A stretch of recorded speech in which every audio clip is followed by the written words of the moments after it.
Hello viewers, আসসালামু আলাইকুম। আরেকটি ভিডিওতে আপনাদের সবাইকে স্বাগত জানাচ্ছি।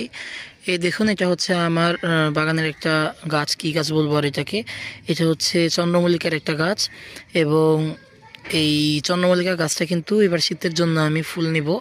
এই কারণে কিন্তু এই গাছটাকে আমি এখন পিঞ্চিং করে দেব, কারণ এই গাছটাকে এখন আমার ঝাঁকড়া করা প্রয়োজন। আর পিঞ্চিং করার একটা সিস্টেম আপনাদেরকে বলি। গাছ, চন্দ্রমল্লিকা গাছ ভরে ফুল পাওয়ার সবচেয়ে বড় কৌশল হচ্ছে এটাই যে পিঞ্চিং করতে হবে। আর পিঞ্চিংয়ের সিস্টেম হচ্ছে 4টা পাতা নেবেন, 1টা 2টা 3টা 4টা। এই 4টা পাতা নিয়ে তারপর ভেঙে দেবেন। এর চেয়ে বেশি পাতা হতে দেবেন না, কারণ এরকম সবুজ থাকতে থাকতে যখন ভেঙে দেবেন তখন সাইড দিয়ে কিন্তু নতুন ডালপালা বের হবে। এর চেয়ে যখন গাছটা পুরাতন হয়ে যাবে, মানে ডালটা শুকিয়ে যাবে, এই অংশগুলো শুকিয়ে গেলে তখন যখন আগাটা ভাঙবেন তখন কিন্তু এরকম ভালোভাবে গাছটা মানে ঝাঁকড়া হবে না।